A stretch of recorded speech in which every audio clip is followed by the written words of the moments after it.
All right, we're continuing our study in the book of Revelation. We're currently in chapter 17. We've covered the first several verses, maybe verse 1 through 4. We will continue on with reading up to where we left off. And there came one of the seven angels which had the seven vials and talked with me, saying, Come unto me, saying unto me, Come hither.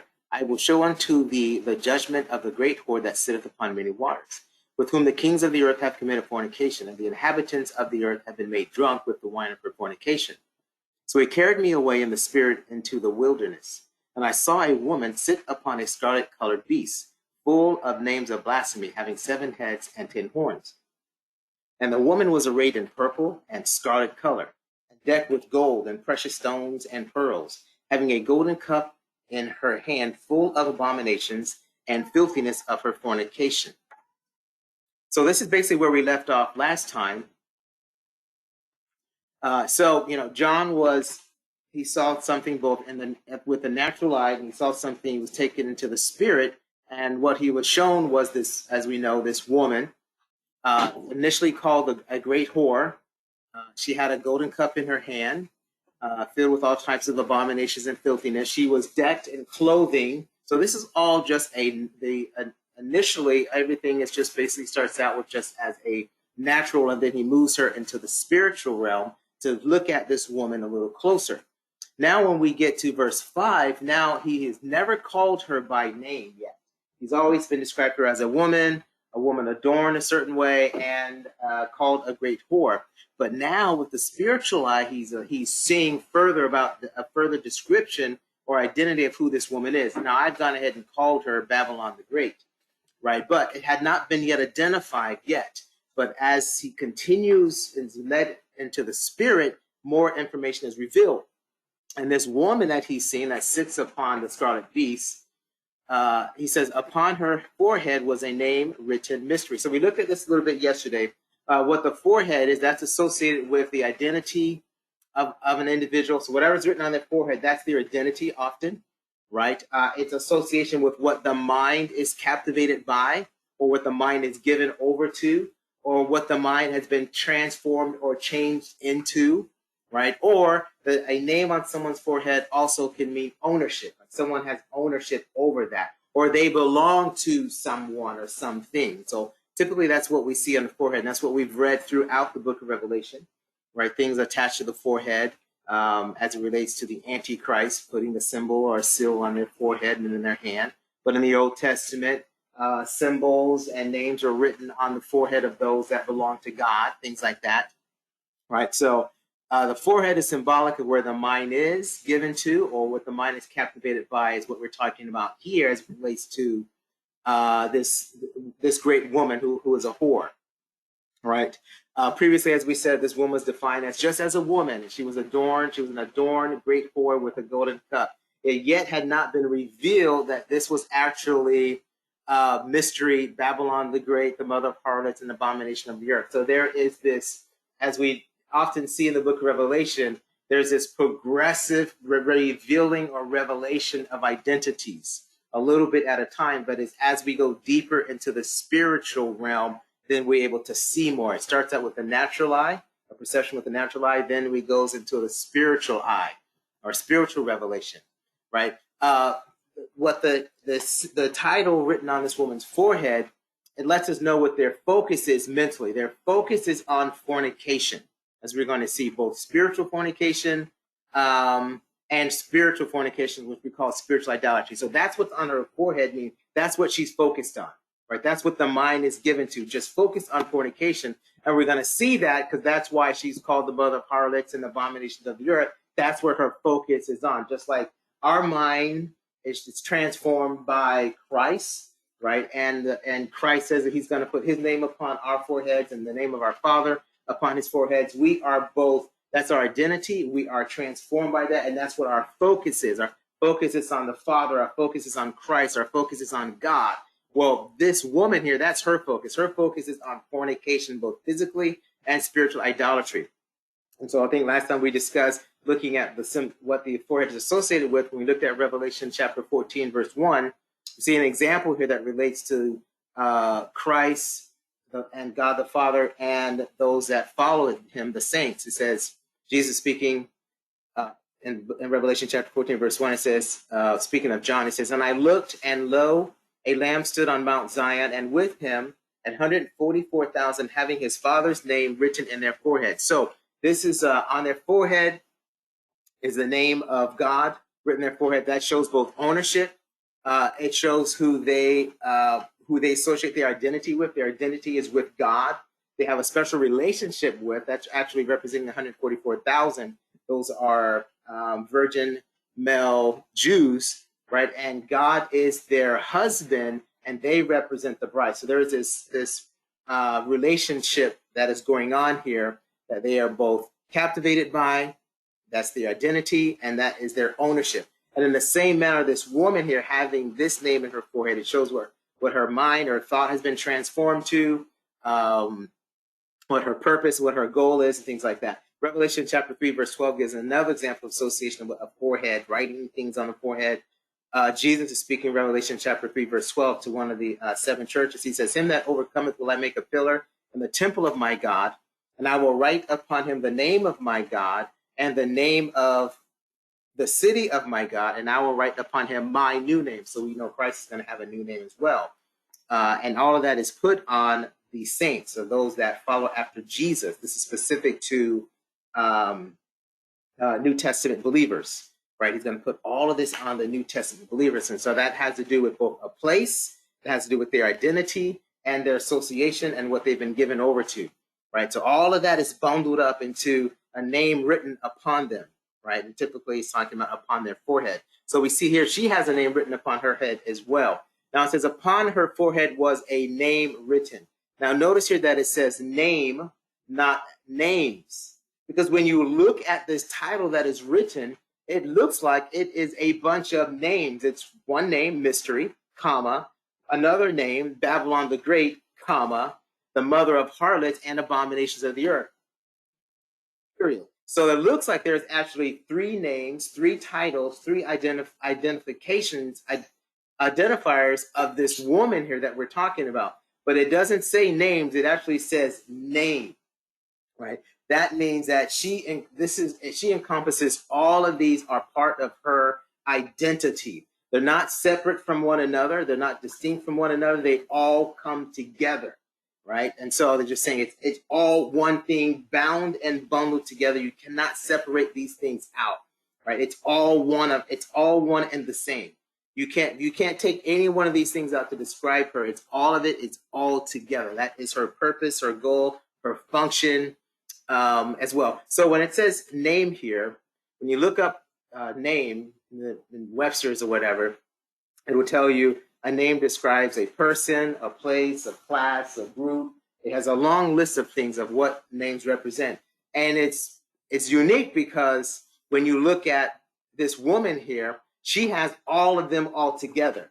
So when we look at mystery, that's talking about a spiritual name given to her, right? We talked about what this word mystery means before. We said mystery, when you look it up in the biblical concordance, mystery here says it's a hidden truth that's revealed to those that have been granted spiritual insight. We'll talk about that a little more. But part of what she is that you don't know fully what you're involving yourself in until you get in it. Then you realize, I've joined in with her and I formed a union with Satan. You don't know that when you look at it on the outside. But the mystery that we're talking about is a mystery that only comes with when you join in a fellowship with a spiritual relationship. And because of that spiritual relationship, now you're granted insight into what's behind the scenes. And so she's a mystery. From the outside, you look at her and you're just like, oh, she's just this beautiful woman. She's adorned with jewels and pearls and gold, and she has this golden cup in her hand. Oh, she's so beautiful. But the mystery is once you have fellowship with her, you find out it's a spiritual fellowship and you're actually forming bonds or a special relationship with Satan. And one time I was watching a video with Snoop Dogg or whatever, and he is making this pact with the devil. Well, he wants to, a lot of music videos have the same kind of symbolism as well. They start out wanting to be famous, rappers, singers, whatever. who's that other woman? Katy Perry. She did a video like that as well. She saw something she wanted. She wanted to be rich. She wanted to be famous. She wanted to be an idol or whatever. And she made this pact to be famous or whatever. And then she saw behind the scenes that she was actually making a pact with the devil, and it was all in the video. Snoop Dogg did one similarly as well.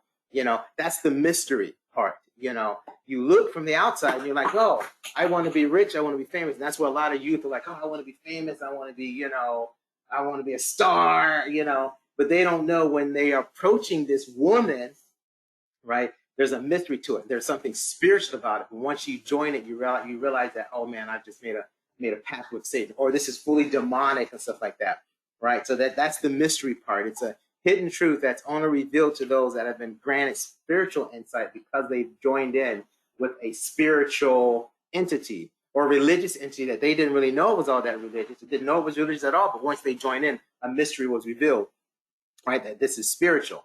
We talked about that in the Bible when it talks about mystery. It's talking about something that is not known to you. It's been shut apart away from you. But to those who have a special relationship, like Christians, relationship with Christ, those mysteries are made available to us because of our special relationship with Christ. We'll look at that a little more. But the other thing about the name that we see associated with this woman is that it is also a place. So the mystery refers to the spiritual aspect. The name is also associated with a place, a physical, but it's still spiritual. And it's called Babylon the Great. So mystery is spiritual as part of the name. Babylon refers to the place, right? And it's Babylon the Great. So, Babylon originally was a location in Iraq. Of course, that's where the Tower of Babel was. We know that. But when it talks about this woman here, she is able to seduce subjugates, right? To live in a spiritual place called Babylon. So she pulls people into a place where they live like Babylonians, where they have no fear of the Lord. We talked about one of the characteristics of Babylonians, that they cause others not to fear the Lord. They are thieves, they are murderers, they're idolaters. So she pulls them into a spiritual place, and they're living in a spiritual place called Babylon, and they are Babylonians. So when you look at people in the world, you're like, yeah, they're Babylonians. If they're of this world, living the worldly life, they're Babylonians. They may not even know they're Babylonians, but they are Babylonians, right? And she seduces them to become a part of Babylonian. It's called Babylon the Great, we said, because it covers the whole earth. Remember we said that she sits upon many waters, right? So she's all over the whole earth. And so that's part of what it means of Babylon the Great. The other reason why it's Babylon the Great is because she has pulled in so many people to participate, right? It's going to go on to talk about there's merchants and there's musicians and there's singers and there's tradesmen and there's those that travel on the waters back and forth. There's so many people that she's pulled in to participate. That's why it's also called Babylon the Great. Every day she's pulling in more and more people to participate in her harlotry and abominations of the earth. Right. Now, one thing we do see about this name that she has, it is also a person, right? And the person is mother of harlots and abominations of the earth. So this title is both spiritual, it's both a place, and it's both a person, right? But it has a class and a purpose. So a name can identify what your class of purpose is, right? So names, you can say, I'm an electrician. That is a name, but it tells you about its class or purpose. Things like that. So here we see that a mother of harlots and abominations of the earth both identifies a person, and identifies class and purpose, right? So when we talk about the mother of harlots and abominations, we mean that she gives birth to and produces harlots, right? That's what her person and purpose and class is. That she does she gives birth to and produces harlots. She gives birth to and produces abominations of the earth, right? That's all she does. That's her purpose, is just to produce abominations and to produce harlots. And so let's take a little closer look at this, what we talked about, this title that is written on her forehead, right? Mystery. We talked about when you look up this word mystery, it means to shut the mouth. But when you also look it up in the concordance, it also says in Strong Concordance, a secret through the idea of silence imposed by initiation into religious rites. We talked about that before. And what that means is that If you're on the outside, you don't have any idea of what's going on the inside. That's what we said. For many people, they're like, oh, I want to be a movie star. I want to be a rapper, or I want to be something famous, whatever. On the outside, you have no idea that in order to become part of this famous institution, you have it's a spiritual thing that's going on as well. It's not just a natural thing. If you ever read a lot of keep up a lot of let's say sports actors. I'm going off topic here. One of the famous one is Serena Williams. Serena Williams says she has multiple personalities, and these personalities help her perform at the highest level of achievement. That's how she claims she's able to win all these things.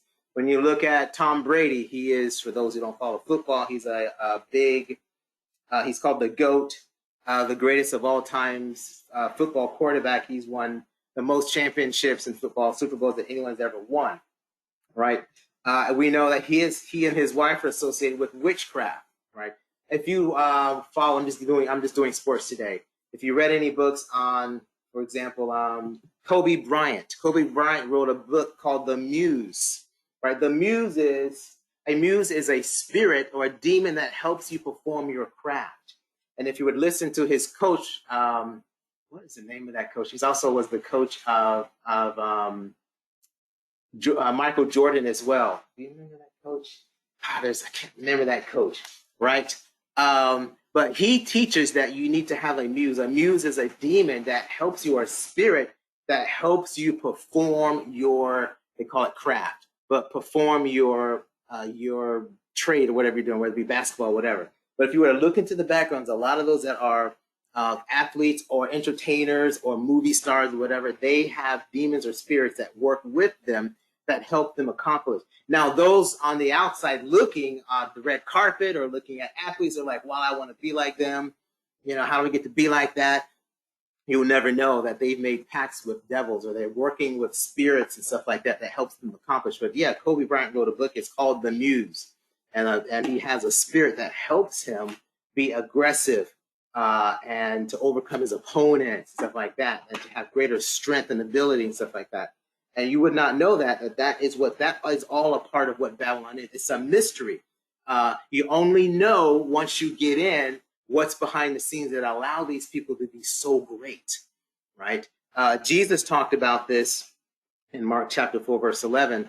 When we think of mysteries that are in the Bible, we think of it in the American English that it's something that we don't know. A mystery is something that we don't know. But in the Bible and here in the book of Revelation, a mystery is something that you know truth about the spiritual things of what's going on because you have joined into the spiritual fellowship.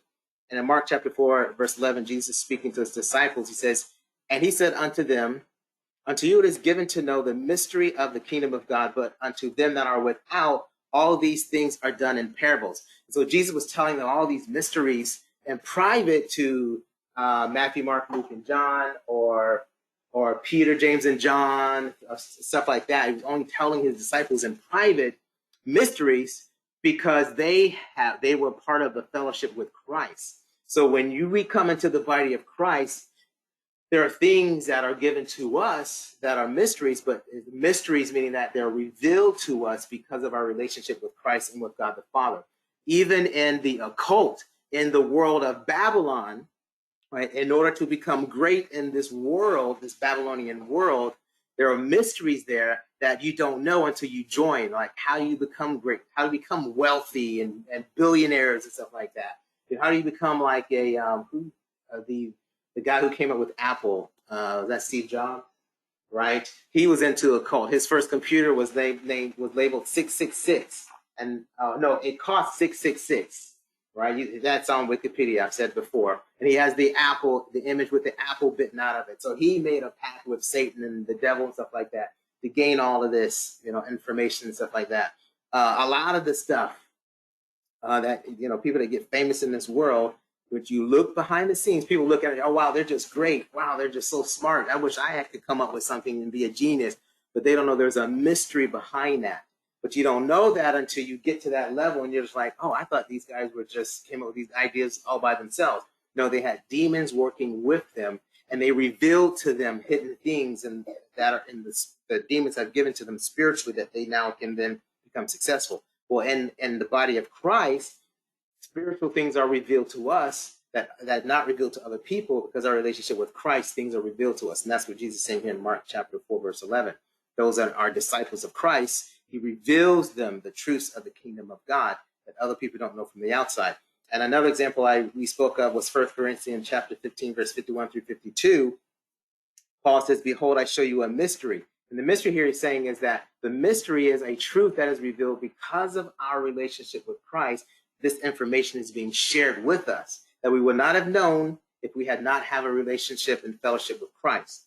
And so he's saying, behold, I show you a mystery. We shall not all sleep, but we shall be changed in a moment, in the twinkling of an eye, at the last trump. For the trumpet shall sound, and the dead shall be raised incorruptible, and we shall be changed. So this is something that is made a mystery that is revealed to the body of Christ because of we have come to Christ and we've had fellowship with him, and Paul has a relationship with him. And because of that, these things are revealed to him that would not have been revealed to him if he were not in Christ Jesus. And so the more that we get into our fellowship with Christ, the more things are revealed to us because of our relationship with Christ. And we call that mysteries, revelations that are given to us because of our fellowship with Christ. So the more I get into the word, the more you get into the word, things are revealed to us. Mysteries, truths about the kingdom of God revealed to us because of our relationship. Well, the same thing with mystery, Babylon the Great. The mystery here, there are things that are revealed once you get into the participation of these idolatries and fornications or things of the riches of this world that you're like, oh man, I'm in league with Satan, things like that. Occult things are become aware to you of how these things are being done, what's behind it. You begin to see that this woman Babylon is actually seated upon a scarlet beast, which represents Satan. Before, you may not have never saw that. You're just like, I want to be rich. I want to be famous. I want to drive Benz and Bentleys and, all that stuff. Not that you can't have all those things and do it in Christ. But a lot of people are seeking after those things, but they don't know that a mystery behind all of that is that Satan is the one that is supporting and pushing all of that, trying to draw you into idolatry, fornication, and abominations. Right? All right. So when we look at Babylon the Great, this is another title, part of her title that is on her forehead.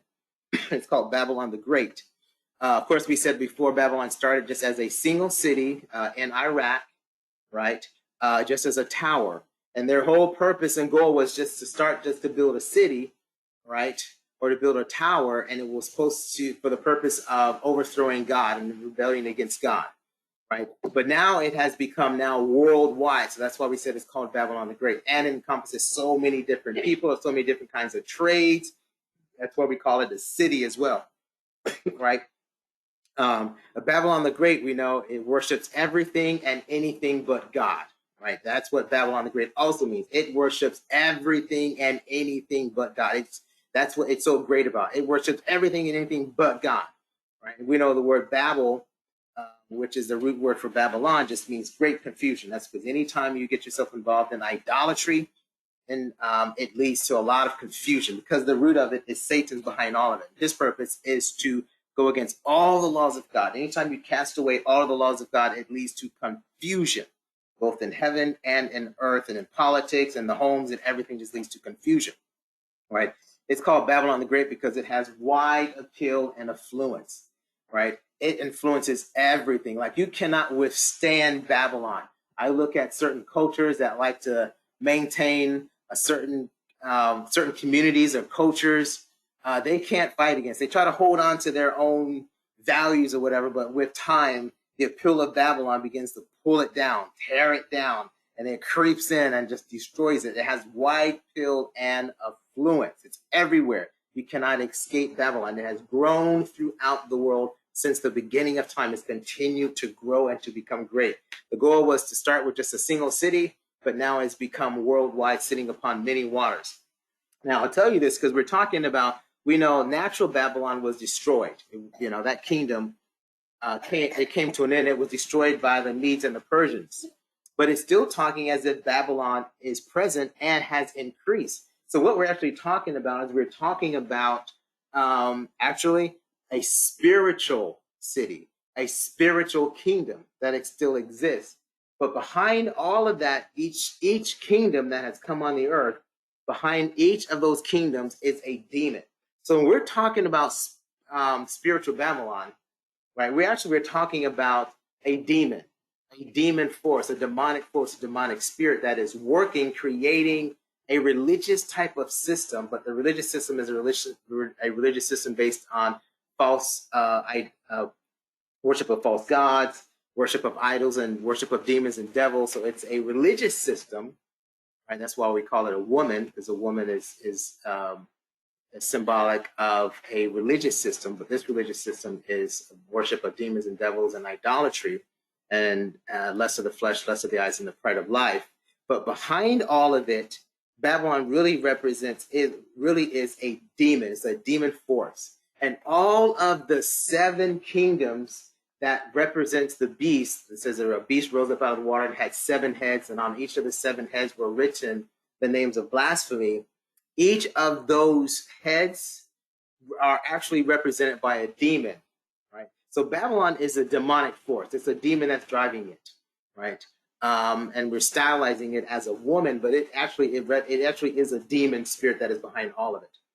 And so we know that when we were reading, when Daniel was praying, he was asking the Lord about things that were going to happen to his nation, to his people.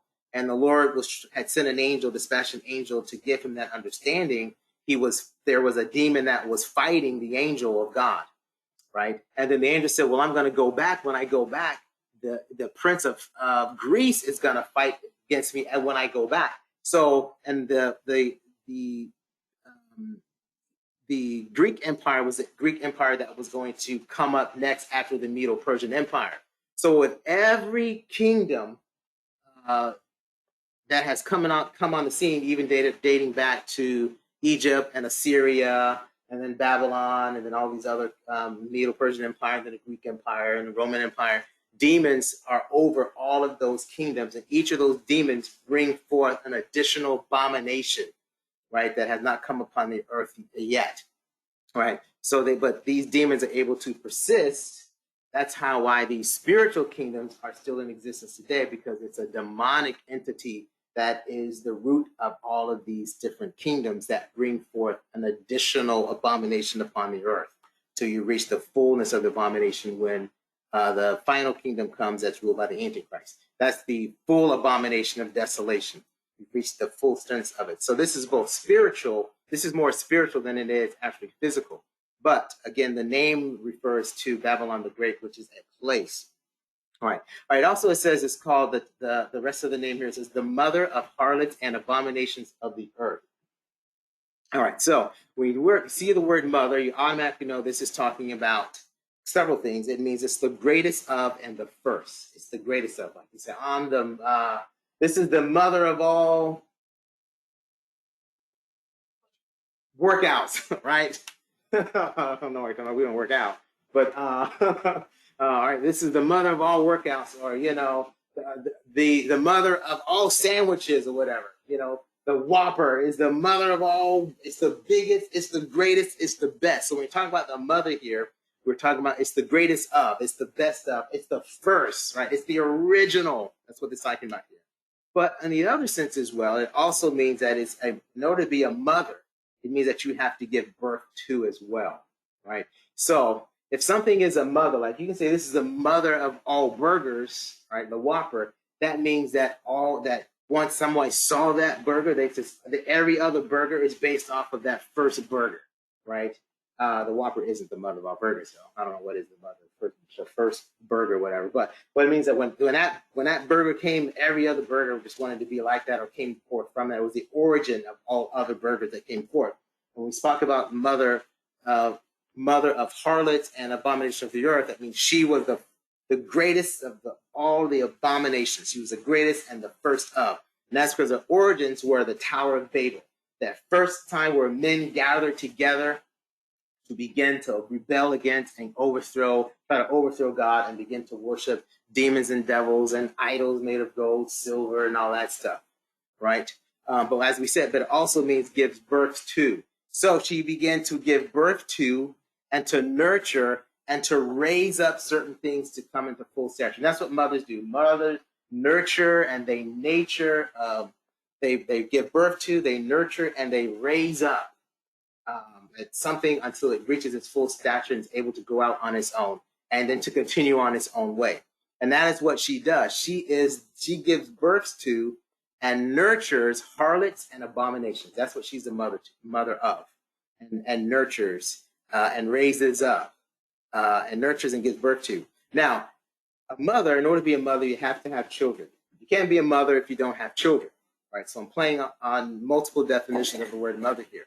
So if you're a mother, you have to have children by definition. If you don't have children, you're not a mother. She is the mother of harlots. What she births and nurtures and raises up to full stature is harlots and abominations. Now, the thing about this mother here, she brings forth children, which are harlots and abominations are her children, but her children have no father, right? By the nature of what harlots are, and she's called a great whore. When a great whore produces children, their children have no father. They actually call it bastards. They're bastards. They have no father at all. So Babylon the Great, Mystery Babylon the Great, the mother of harlots and abominations of the earth, produces children or has children, but they have no father at all. So she only and constantly produces harlots and abominations. She's just constantly producing harlots. Babylon, this woman here, all she does is just constantly just producing harlots, and abominations of the earth. More and more abominations. That's all she does. That is her spiritual purpose against God, against Christ and the church. So that is this whole title here is a title that describes her spiritual purpose against God, against Christ and the church, is that she is to continue to expand throughout the whole earth, producing harlots, seducing others to participate in it, and all forms of idolatry, spiritual fornication, spiritual idolatry, to fight against God, against Christ and the church. That's why she goes and sits upon the scarlet-colored beast, because she engages in battle against the church, empowered, transported by Satan. All right, let's look a little further about this word mother here. Now, we see that there is a mother, that is speaking of Babylon, and she is a mother of harlots and abomination. But there is also another mother that Paul speaks about. So, and that mother is the mother of the believers, right? Galatians chapter 4, verse 22, verse 26 through 27 talks about another mother city that belongs to, that is of the saints, right? That the saints have their origins from.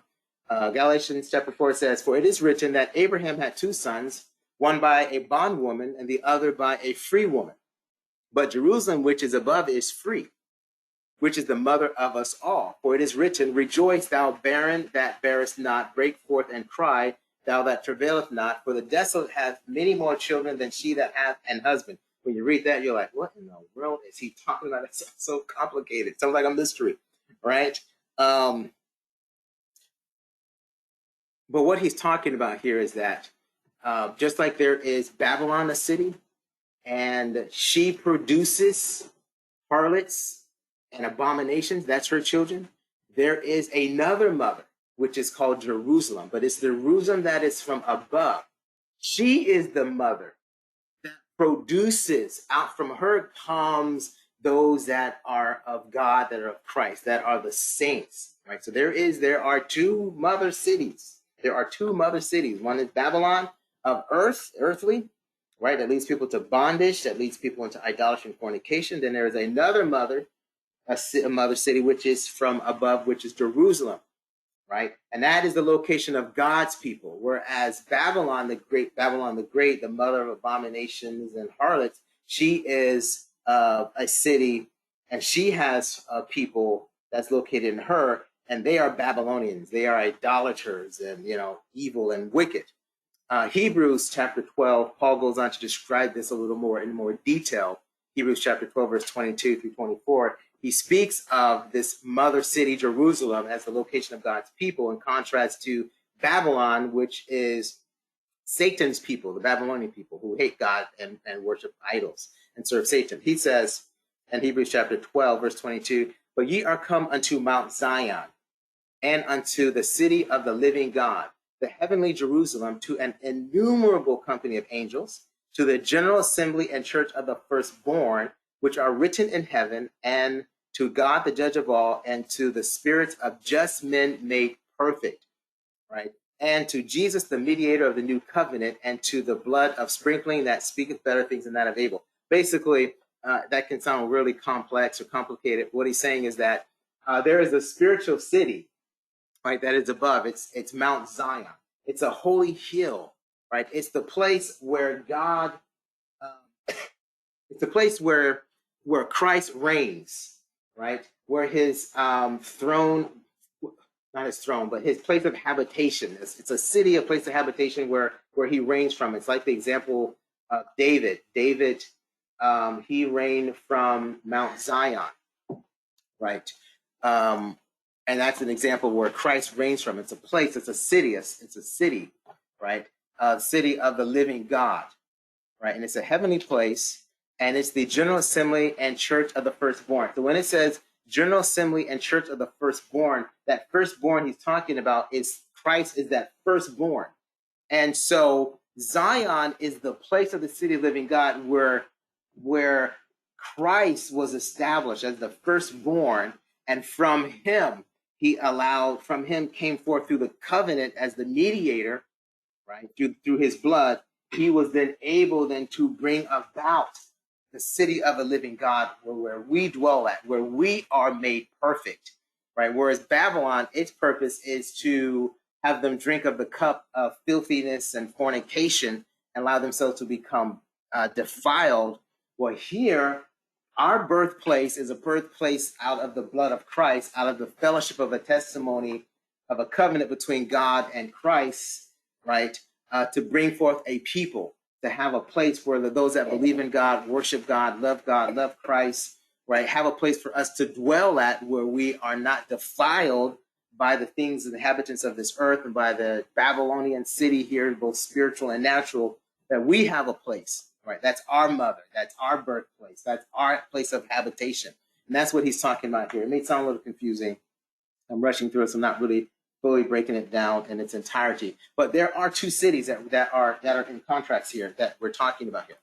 All right. Another thing here says, and upon her forehead was a name written, Mystery, Babylon the Great, the mother of harlots and abomination of the earth. So when we look at this phrase, the mother of harlots, and when we think about harlots, that she's the mother of harlots, one, we said that's all she does is she produces harlots. She gives birth to, she produces them, and she raises them up. So her thing is that she's always trying to find many ways to, the thing about a harlot is a harlot tries to capture you through seduction. She has many ways of doing it. When you read the book of Proverbs, it talks about, she adorns herself, puts the lipstick on, she puts perfume on, she puts rose petals on her bed and even sprays her bed with perfume and stuff like that. She whistles and winks the eye or whatever to draw her lovers and stuff like that, right? So a harlot has many ways to draw. And she's called the mother of harlots. So she's producing harlots to create as many ways as possible to draw and seduce people into Babylon, to get them to drink of that cup of filthiness and fornication and abomination, to ultimately to lead them to worship into idolatry, but then also lead them to ultimately to the worship of Satan and fighting against God, against Christ, and against the church. So that's all she does. She's found every day, every year, every month, she's spawning more harlots to try to draw people in.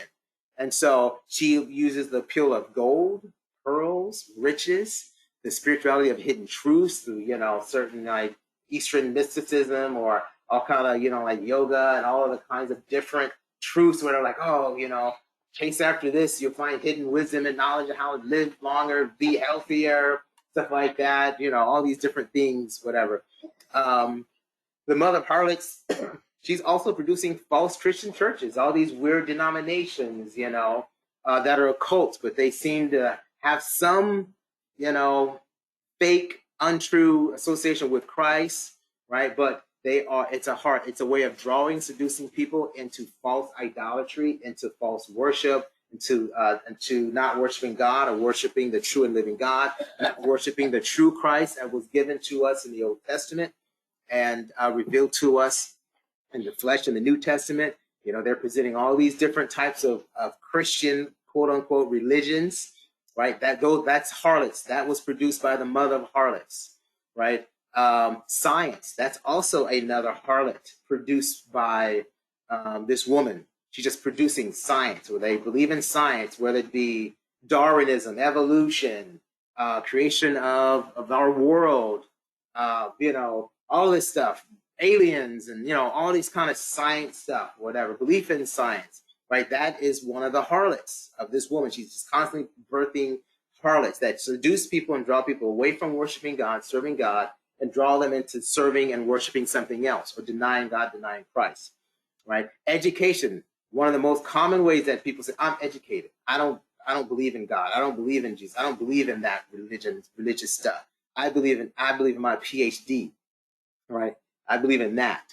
Politics, political movements, things like that. These are harlots that are spawned every single day. There are new political movements and ideology that come forth that draw people into that, believing that that's their way of hope, that's their way of salvation, that's what's going to make things better. If everybody can just go green, that'll save the earth. When what's destroying the earth is sin, is what's destroying the earth, right? Diets and pleasures, all different types of pleasures and entertainment and technology. All these things are different types of harlots that are produced that draw and seduce people away from worshiping God, serving God. And the origin is this woman, this mystery, Babylon the Great, the mother of harlots and abomination. But again, it's a mystery. People don't know that this is what it is. When they say, oh, it's Black Lives Matter or some go green, stuff like that, they don't know that there's something spiritual behind that, you know, until they get deeper into it. And they're like, oh my goodness, this is some occult stuff, you know, or, you know, the deeper you get into it, then you realize, oh man, look what's going on here. You know, we talk about political organizations and whether it be democracies, fascism, Nazism, socialism, communism, all of these things, right, are harlots that have been produced by this mother, right? Just producing these things that draw people to have belief in them, and they end up telling you can't serve God, you can't worship God, you can't read the Bible, and all these kind of things. You know, the Bible is hate speech and stuff like that. All right, so she's the mother of harlots. She is without righteousness and judgment. She is destroyers and murderers, and she's corrupt. That's what, when the Bible speaks of what a harlot is, it talks about a woman, spiritually speaking, that is without righteousness, without judgment. She's a destroyer, she's a murderer, and she's corrupt. And I'm saying that because when you look at Isaiah chapter 1, verse 21, it talks about one of many examples about what a harlot is in the spiritual sense. It says, how is the faithful city become an harlot? It was full of judgment, righteousness lodged in it, but now murderers. So a harlot is something that does not have judgment in it. It does not have righteousness in it, and it is full of murderers. And that's what these things are. A harlot is someone that is used to pull you down, destroy you, pervert you, make you unclean, and cause you to be a destroyer of others. She is a destroyer of others. That's what harlots are. They destroy you. They pull you down, defile you, pervert you, make you unclean. That's what the purpose of harlots are. You may not know it from the beginning. You're like, oh, this looks good. People go to harlot. They're not thinking all that. Just like, oh, she looks good. She looks enticing. She looks lovely. And then you get pulled in, you get trapped, and then you're destroyed. All right, so she is a murderer. All right, the other thing here it talks about is she is the mother of abominations. So it uses the word mother of harlots and abominations. I've taken them out and said she's the mother of harlots and mother of abominations of the earth, because that's what she is. She is the mother of those two things. So when we talk about the mother of abominations, when we look at this word abomination, or abominations, it means something that is morally detestable and hated acts against human nature and God. So that's what an abomination is. That it is things that are done that are against your human nature and that are directly against God. And so in the sense that when you look up examples of abominations in the Bible, it gives things that are typically associated with the result of worshiping and serving gods and idols. So when persons that start to do morally detestable,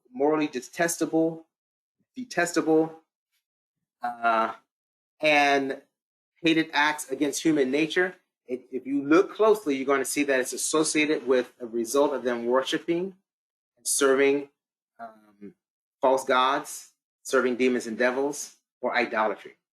That's always going to be present. That is the result of when you get yourself involved into idolatry or harlotry. It's going to result in you doing detestable acts. So for example, right, or another type of abomination associated with abominations is honoring everything above God or instead of God. That's one of the things that Paul speaks of in Romans. He says, when you won't honor God, right, or worship him, and you worship everything instead of God, it leads to detestable acts. And one of the examples he said was lesbianism and homosexuality. That is a result, a judgment that comes upon you when you won't worship God as the creator, right? You honor, Bible says you honor, you worship the creation over the creator. And as a result, detestable things and acts begin to happen that are against God and against human nature, right? That is what an abomination is. So worshiping idols, worshiping demons and devils, that's an abomination. That is against God. That's against your human nature, for what you're created for. So an example of another abomination would be passing the children through the fire. That's what the Israelites did when they started worshiping Moloch and stuff like that. They would pass their children through the fire and allow them to be sacrificed and burned up. Some would do human sacrifices where they would cut their hearts out and stuff like that, right? Or throw their children into volcanoes or things like that. Or other forms of abominations are piercings and tattoos and all those other kind of things. Those are abominations, and those abominations are a result of participation in idolatry. Idolatry and worshiping demons and devils cause you to do those things, those acts against human nature, acts against God, and now they call those abominations. So things that you do as a result of worshiping demons and devils and idolatry, those things are called abominations. And typically we think of things like homosexuality, human sacrifices, all forms of piercings, and all this kind of crazy stuff. But it also, Paul says, it includes all sins. All sins are abominations. You were not created for that purpose, right? And it's an act against your human nature, and it's an act against God. I'll give you an example. In Colossians chapter 3, verse 5, Paul says, mortify therefore your members which are upon the earth, fornication, uncleanliness, inordinate affection, evil concupiscence, and covetousness, which is idolatry, right? So all of these things that we're talking about here, when we get spiritual revelation in through Christ, it lets us know that covetousness, which is greediness, that's idolatry, right? Idolatry, and idolatry causes abominations. Or these abominations are a result of idolatry. Is what he's saying here. So in Jeremiah chapter 44, verse 22. I'm gonna read this here because my time is up here. Jeremiah 44, verse 22, showing us that abominations also end up causing desolations. It says, so the Lord could no longer bear because the evil of your doings, because of the abominations which you have committed, therefore is your land a desolation, an astonishment, and a curse. So what the mother of harlots and abomination of the earth is trying to do, she's trying to move humanity to a place where God, and get them involved in all kinds of evilness and evil doings, and get them into a place of abominations, actions that are against God and against human nature as a result of idolatry. Get them to a place where God says, where their land is turned into a desolation, and God says, you know what? I'm going to curse you. I'm going to have to destroy you because the land is turned into a place of desolation. So abominations would turn the land into a desolation. Lands that are filled, that engage in idolatry, whether it be America, whether it be India, China, Latin America, Africa, whatever, those lands become desolations and an astonishment. I mean, you look at it and you're like, why are these countries in such disarray and destruction and like that? It's because of idolatry, which have led to acts against human nature called abominations or sins, which then leads the land to a desolation. And now you've got America just in chaos, headed for destruction. You've got all these other nations that are in poverty and in chaos and in murders and death, all because there's idolatry going on. All right, my time has expired. I will pause right there. Any comments or questions?